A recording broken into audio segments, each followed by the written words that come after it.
Well, Enzo, of course, nobody likes to lose, but look beyond that for us, at the bigger picture. What did you make of what you saw from your players and your team? I think we competed very well. For a large part of the game, we were same level, or some moment even better. I think the team was there, the performance was there. We create many chances. We didn't take the chance, but at the end, I think it was a good performance. As you said, we don't like to lose. We don't at all. But probably the big difference was inside the box.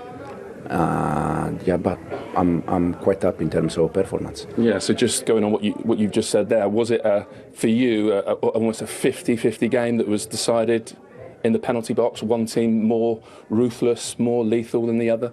Yeah. As I said, for me the important thing is to create chances. We create chances. We didn't score, but we create chances, and also the difference has been quite tiny in terms of the first goal for them, almost offside, the goal that we score almost offside. These kind of things that at the end change the results, but overall the performance was good. In terms of identity and style and the ideas you've tried to get through to your players over a 6-week pre-season, did you see your team out there? Did you see your ideas? You know what I mean? Yeah, I think it was quite clear. You can see the team that is trying to keep the ball, is trying to dominating. Doesn't matter with the opponent, with the other team. Today we were against the champion, and I think we try for some moment, a large part of the game we did it. It's just now continue, and for sure we're going to win games and we're going to be more happy.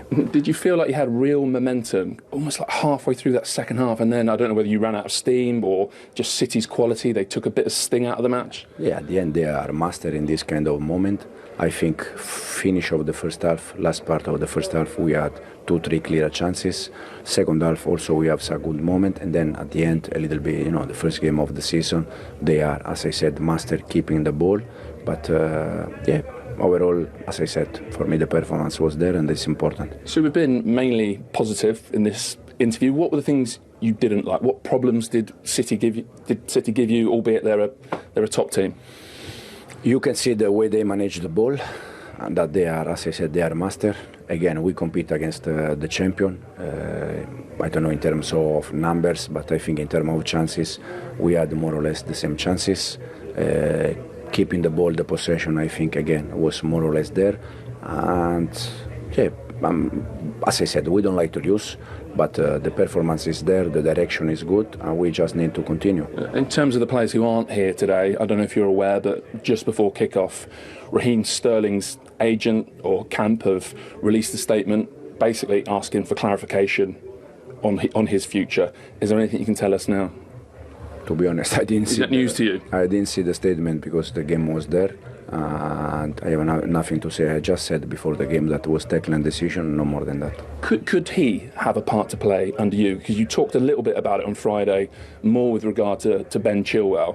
Could he have a part to play, or is he a player that's best looking elsewhere to get the minutes he wants? No, in this moment, as you said, that the statement, that clarification. In the next, that's his people asking for that. In the next day we're gonna clarify if in case we need, but I have been already quite clear. It's just taking a decision. Okay, but is the timing poor? That's coming out just before kickoff? No. To be honest, I didn't see it, so I don't know. All right, I'll leave you in peace. Go on. Thank you. And pitch side, here we have Jamie Redknapp, Micah Richards and Daniel Sturridge. First, just general reflections, Micah, on that game and what we can take away from it at this very early stage of the season. I think the reflections are Man City is still going to be the side to beat. In terms of, you thought, how were they going to start the season? Was it going to be flat? I know previous seasons they've started it with a couple of losses, but today, in terms of control, they knew exactly what they needed to do. They moved the ball really well. Everyone knows their positions. And it's just typical Manchester City again. I mean, you're looking at tactically, would they do anything different? Bernardo comes, drops a little bit deeper, knows exactly what he needs to do. We had a debut from Savinho, who looked really well before he got injured. But Man City are just a joy to watch. I mean, they really do just punish teams. And even when Chelsea looked like they was going to get back into the game, it was big moments. We talked about Nicholas Jackson before the game, and is he a top striker? Because I really liked him. Last season, I thought he did really well. I thought it was just the key moments. And again, were saying exact same things today. He had two chances today, one where he shouldn't have been offside and the other where it was a difficult chance, but I know maybe a top striker might just go either side of Ederson. Yeah, when you're saying shouldn't have been offside, you're not saying the decision was wrong. You mean that in terms of his own position. Well, in terms of movement. So for me and Jamie, and it's no disrespect to Jamie, when the goal opportunity comes, we get a little bit excited. When it's a striker, it's natural for them to sort of hold their line, and then when to react and stay on side. And he just gambled too early, and these are all the things that he needs to get better at if he wants to be a top striker at Chelsea. And that's the difference between someone like Nicholas Jackson and, look, it's unfair sometimes to compare anyone to Erling Haaland because he's head and shoulders, sometimes literally above everyone else. But that's the difference, isn't it? That's the levels we're talking about here. It is, yeah. And, I think Nicholas Jackson has great potential, to be honest with you. I do believe he has potential to be able to score goals in the Premier League. Now, he's obviously been put in a position where he's playing. See, we got Mr. Erling Haaland coming in now. And that's why we're making the comparisons, because if anybody's started this season brilliantly, it is Erling Haaland. Erling, thanks so much for coming over to talk to us. Here would be perfect. Thank you. So, start with a win, start with a goal. It looks like the perfect start for you.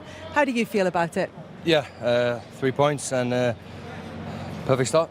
How was that? How was the game for you? How did you find it coming back, first game back in the Premier League, particularly after this summer when a lot of players have been away and there are just a couple of players coming back to full Premier League fitness? Yeah, for first games is always hard, for everyone. It doesn't matter if you had a pre-season or you didn't have I actually had a quite long pre-season, so that's good. So I don't feel perfect because not in the perfect shape, but yeah, it's good to start and to win. Yeah, and good to get that opening goal, Daniel. Yes, talk to me about the goal. The way the pass was played into you, you took it, and you managed to sneak your way through. I want you to tell me from your perspective how it felt in the moment. Yeah. I don't know if you remember last year, he had a great save on me, Sanchez.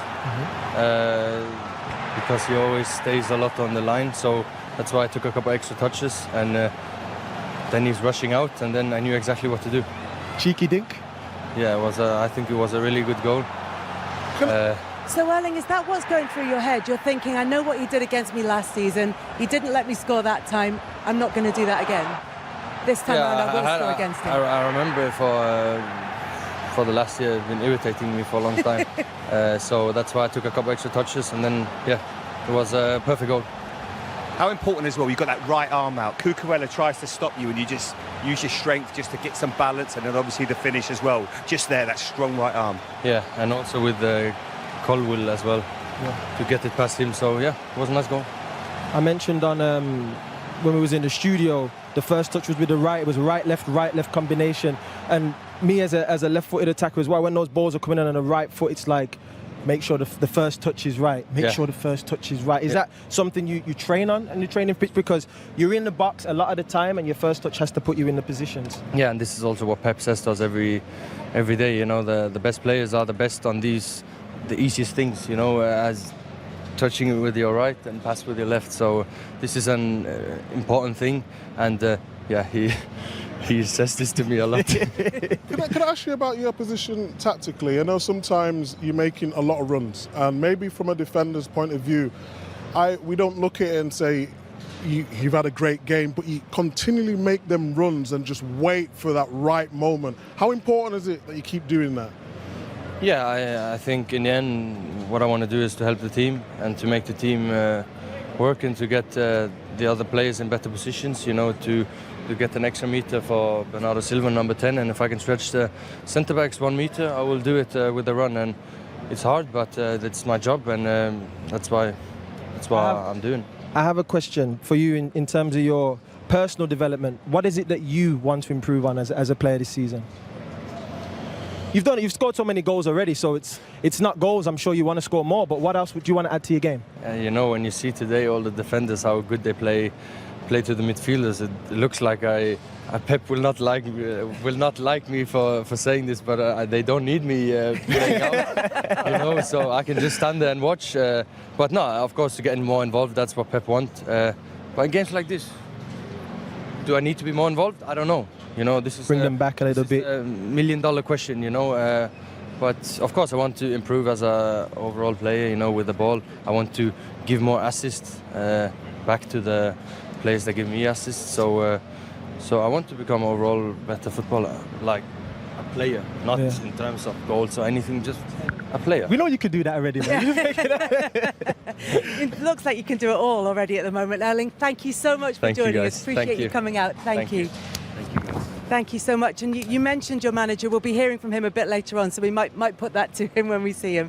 And then, but it's interesting to hear him saying that. And he's joking. He's like, but sometimes it feels like they don't need me because they're creating everything themselves. But how much of a difference do you see in a side that has? I mean, because we started off before he came in making the comparison with Jackson, but having somebody who in that moment does exactly the right thing, who thinks back to last season, it's been annoying him that Sanchez made the save against him, that he changes that the next thing, that's going through his head. He's obsessed with scoring goals, and I think that's something he doesn't need to improve on, as we've just said, but you can see that he has it in him that he wants to be more than just a goal scorer. You know, we talked about the little things in terms of the touches and being the best at the simple things. And then also in terms of his overall game, it's like, well, maybe holding up the ball. We're talking about assist play, this and that. So thank you very much. Pep Guardiola has joined us. Congratulations. Okay. Great way to start the season with a 2-0 victory. I know you'll never think that your team is going to be at 100%, but how impressed were you with that performance and the way the players Same like you. I didn't expect it. So we are away a little bit from our best, but considering how we are, the perform, how we have done, the commitment. So it's a good news. The 33 points. The bad news, we have 65 games ahead of us. So this is the bad one. Yeah, one down, 64 left to go. But look, in terms of, you mentioned there about the preparations over this summer. You've had so many players away. It feels like it's almost been a bit of a false start to this Premier League season. So how difficult is it to get the players out here ready to go on this opening We day? have an advantage. It's a 9th season together, so we know each other quite well. I know that Bernardo can be tired or whatever, but give you something special. I'm really impressed with the performance from Kevin because, it's just 1 week training sessions, and today was like, I remember the first Kevin when arrived, he's dynamic, he's dynamic and to play, but everyone, so there is no impossible but what. Of course, there are mistakes that we have to improve and many things, but we talk. So the difference that we be champions, it was our body language, how was our bad moments, how we behave. And in good moments, every football player is really good. It's in the bad moments that there is during the game, during the season, it's hard to find the big teams. And that's play show. For me, it's an immense privilege. So I cannot be more honored to be a manager of these guys. So they gave me everything, the joy, the happiness, the commitment to defend, the club that I represent. And I'm so fortunate. I could not say more. I just want to ask you about the body language. What should we be looking for? What are you looking for from the players in terms of their body language? There is a plan, defensive, offensive, for the way they play, but after is how we celebrate the good moments, how we help in the bad moments, how we make the backwards, how, this kind of stuff that nobody talk, at the end define the teams. And that's why we were consistent many years, and starting Stamford Bridge, last season we could not win. So start to winning is just a ridiculous step, but it's better the good one than the bad one. Pep, at the end of the game, I saw you give Rico Lewis a big cuddle. I thought he was magnificent today. Tell us about him. No, but last season we could not play a lot of games. I said, why I don't make this player play? This player, because we judge him because he's like that. They have a weak point. And long balls, he cannot win the balls. But he saved a goal because always in the position. And the one-on-one run defensively is unbelievable. Arrive in the final third as a fullback for the channel inside, how many times? In the pockets, he moved like few players I've seen in my life. He scored a goal that we should be disallowed or no. He saved a goal. He does everything good. In 1-against-1 defense, he blocked the shot in the first half in Kunku. He's always ready. He moved inside, outside perfectly. Honestly, Rico is top player. Yo, Pep, I'm going to swap microphones with you. It doesn't work. There we go. Perfect. It was not important. Can I ask you about Doku? He started on the right and then he went to the left, and that's where the goal came from as well. What was your idea with that? I wanted to be honest. Yes. So I know that Savio liked to play in right and Doku left. And no matter what happened, I have to put Simon right and Doku left. But I want players to go to attack more the byline, right and left. Yeah. The secret is that they decide. I didn't say anything. In certain point, Doku over there, I said to Juanma, what he's doing? And they change. And after start to play good, and they play good. So that's why I learned that I have to put the players in a position that may be. So, Pep, what you say? You're still learning, even now. I have Bernardo on right, you know, in right side. It's left foot. With left foot, I like with the pockets, the wingers, different foots. I like it, you know, for the channels, for whatever. But at the end, you have to put the players when they feel more comfortable. The other ones is, I learn. Okay. Pep, looks like you're learning very quickly. Yeah. Thank you very much for coming out to join us. Appreciate it. Thanks so much. Thank you. Yeah, I'm not sure how much there is for Pep Guardiola to learn in that. I mean, look, as he says, it's a group of players that, that have grown together over the 9 seasons. Yes, they've brought Savinho in this season. That there is a bit of change, but it's tweaking rather than wholesale changes. So as he said, they're starting on the front foot. They're starting with that understanding that maybe teams with lots of signings aren't having to deal with. Yeah, I mean, having continuity is important for players. I think familiarities, it's nice to have that, the flow, maybe 1 or 2 players come in, and then, yeah, of course, you can, bed them in. But when you're making a load of changes, sort of similar to what Chelsea are doing, it makes it difficult. So to have familiarity with your teammates, for guys to know during pre-season, okay, cool, we're playing with these players, but we've got so many players coming back from the Euros and from Copa. When you get back together, you're back into overdrive again. You're getting back into that rhythm. It's going to take time for them to catch their flow, but we've seen today that they're still ahead of Chelsea at this particular stage, so they've got to be happy with that. And before the game, we were talking about Rodri not playing. What a big miss he was. They didn't miss him at all. I thought Kovacic was fantastic. Forget the goal. I just think his all-round performance, and it helped when Rico Henry comes into midfield. Rico Lewis comes into midfield with him, and they just outnumbered Chelsea. I thought they were fabulous today, and like you said at the start, Micah, I thought they've just really laid down a marker today. They are going to go right to the end. Got so many good players, work ethic, and he works with a basis of about 24 players with his squad. And that makes it slightly easier. When you look at what Chelsea have got, 43, 44 players, it's so difficult to manage that group of players, whereas Pep knows what he needs. He can bring in players. He didn't miss Kyle Walker at all today. It just shows you the level of everybody that comes into that team. They're ready. Do you just think it's football intelligence as well, Jamie? Because in terms of, we look at Chelsea's squad, and on paper they're amazing. Absolutely amazing, and you understand the signings, but they can't quite get it to work as a team. But you look at the players that come into Man City's team, it's almost like he picks players who work hard, who are tactically very good, technically good also as well. But the football IQ in terms of knowing where to be and learning how Pep wants to play, I think that's the most important thing. Well, if you put it this way, Mike, I think it's a great point. Savinho, if he'd have played for Chelsea today, I think he'd have found it really difficult. But he's coming to a Manchester City team that is just a well-oiled machine. He knows what he's got to do. He knows his job. Pep said, I had to change it just to make that tactical tweak. It's much easier to play in a team that there is a calmness and assurance about. But for this Chelsea team, it's like you're throwing a bunch of strangers together, and it's very difficult to do that. You're bringing on players off the bench, you're trying to make things happen. It's going to take a lot of time for Maresca to get them playing how he wants and find out what his best 11 is, because they've spent £1.2 billion and they still haven't got a top striker, and I'm not even sure they've got a good goalkeeper. So they are, and all the money they've spent, they haven't really filled probably 2 of the most important areas. We'll get into Chelsea a little bit more before we go off air. Just keeping an eye on your prediction for Arsenal to win the league. Having seen Manchester City there, still briefly feeling confident? Listen, I love Manchester City, but I'm still going to stick with Arsenal. I just feel that they're ready this year. More details on that to come. But up next on Sky Sports main event. Well played. I think there was a feeling before today that City might be vulnerable because you had some players missing, because others haven't had long pre-seasons. But mentally and physically, was that a really strong performance Man City have given? Yeah, it was a tough performance, difficult against a good opponent, of course.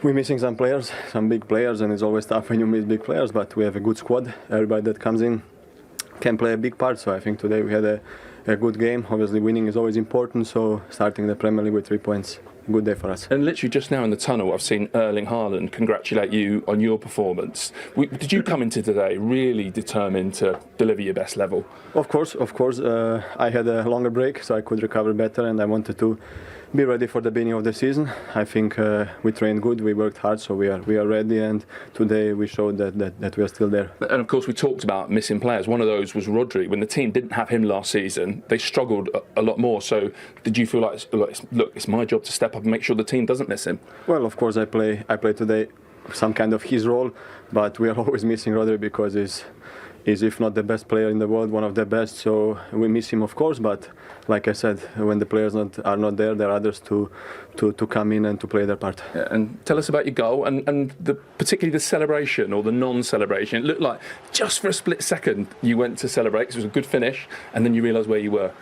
I don't score many goals, so of course when you score you want to celebrate, but I have a huge respect for Chelsea. I played here for 5 years and had a great connection with the club, with the fans, so of course out of respect didn't celebrate, but of course I'm happy that my team won and that I could score, of course, which is for me not always the most important. The most important is the team, and we showed great character today. And lastly, does this show that the hunger and the drive somehow just never dips with this Man City team? Yeah, that's what...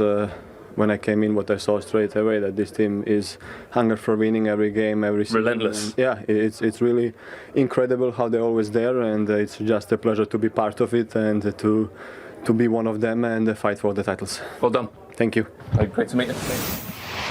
Title defence is up and running. Mateo Kovacic on the score sheet, and we'll look at his goal in just a second. But we talked to Erling Haaland earlier on, and we heard what he thought of his goal. And you were sort of saying it at half-time when we saw it, Daniel. You weren't sure about, he was taking the right foot, left foot, what he was trying to do. Well, he explained to us it was just that he'd learned his lesson from earlier against Sanchez. And in the end, when you look at his goal, it was just a great finish. Absolutely a great finish, and just how calm he was. When he did his interview, he talked about Pep telling him about the important things of doing the simple things well, doing them great, and this first touch is fantastic.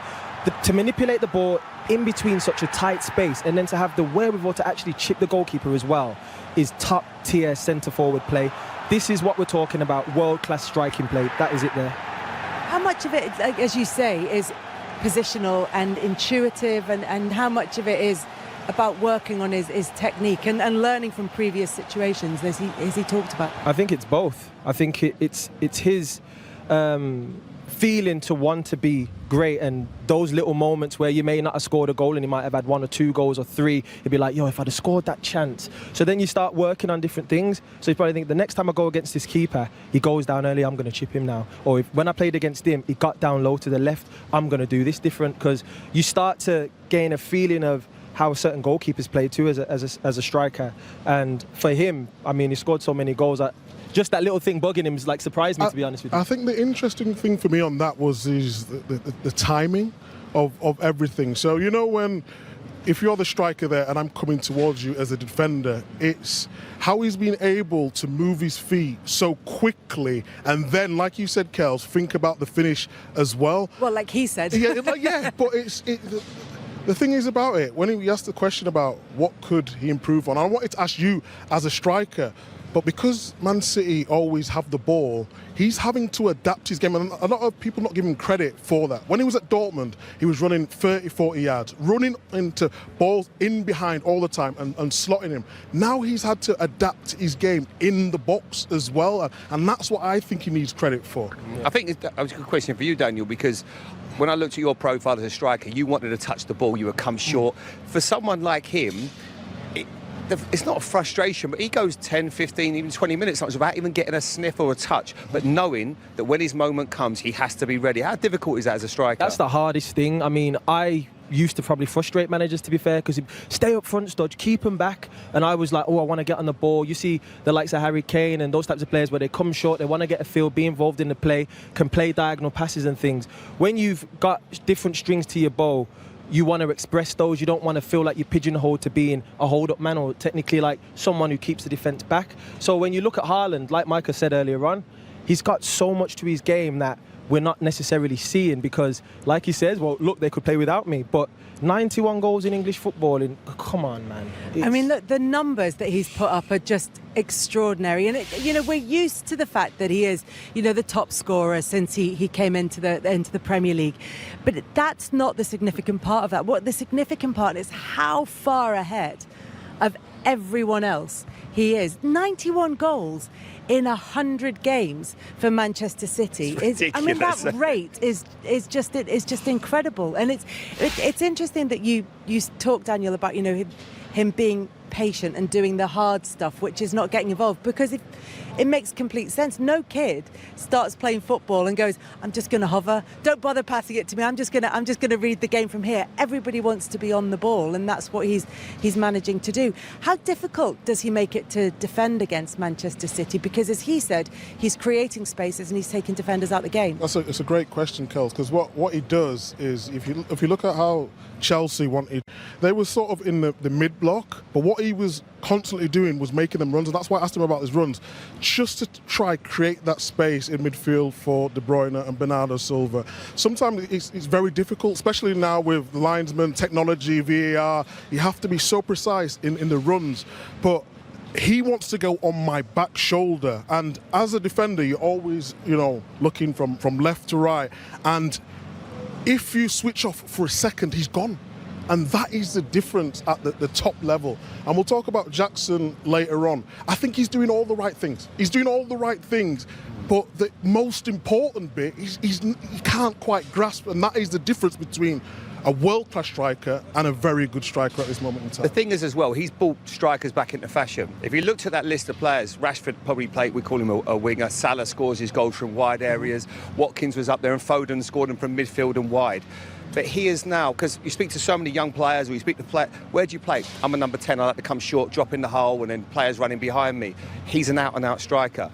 That's what you need, because that's the money. Any kids watching that, be a striker, because putting the ball in the back of the net is the hardest thing to do. Sure. And I think now everyone is probably thinking, this is what I want a striker, because a lot of managers are like sheep. Look at the success that Manchester City having. Can I find a number 9? They are hard to find, but they are starting to come back in fashion. We're seeing a lot of big strikers now. You know what? The thing is, I look at Haaland. If there was one thing where we could criticise him, we had the whole comment from Roy Keane, basically call him a League 2 player at the time. I think he's still, you know, on the goal. He was talking about maybe on his play. Not technically, but like in terms of his appearance. But this is what I'm trying to say. He's not, for example, a Bernardo Silva. No, he's not a technical player like Daniel was talking about. But what I think is, you know, like on the goal, Cucurella, and he used his body.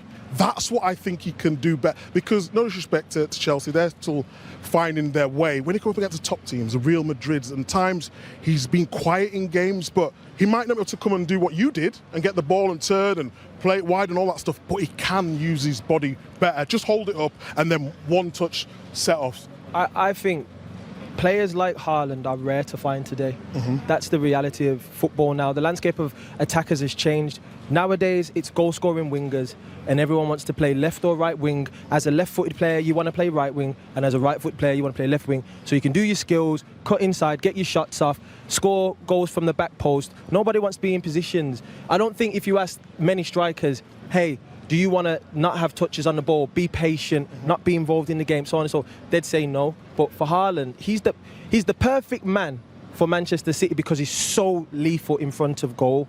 And when you've got a guy like that, you try and keep him for as long as they can. Maybe they might sign him to one of those Chelsea contracts, those 8-9 year jobbies, because you can't replace what he's doing is just rare. It's different because Barcelona changed it with their strike force when Messi was playing as a central striker.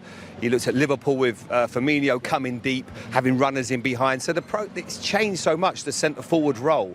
But he has brought it back in fashion. And make no mistake, there'll be a lot of young kids that think, or parents saying to their kids, "I'll go and be a striker," because that's the real money. Jamie, we've talked strikers with Daniel, defending against Haaland with Micah. How do you fancy talking about goal-scoring midfielders in Kovacic? Yeah, I thought he was fabulous today. It's not one thing we normally talk about with Kovacic. You talk about the way that he puts out danger and gets himself into great positions. This is a lovely piece of play. He's already got himself in a position as a good midfielder should. He's covering the line right. I'm intercepted. I'm in front of the centre forward. Too easy he beats Caicedo. Too easy he beats Fernandes. And he just whips it into the other corner. Yes, the keeper should do better. We can always look at that. But this is brilliant. You can see him here. Look at him now. You can see him. He's going to come into shot. This is what every good midfield player should do. Look, there he is. That's perfect for your centre-back. And then he drives with it because he has got every facet of the game. You know, you looked at him today, he was up against Enzo Fernandez, it was a mismatch. He was miles too good for him in every department, too strong, too quick, too aggressive, and he gets his goal. Keeper should obviously save it, but I was so impressed with him today. You've always really liked him. I think he breaks the lines really well, travels the ball really well, but just from a defensive point, we talked about Chelsea trying to play out. You can't play out there against Manchester City, and then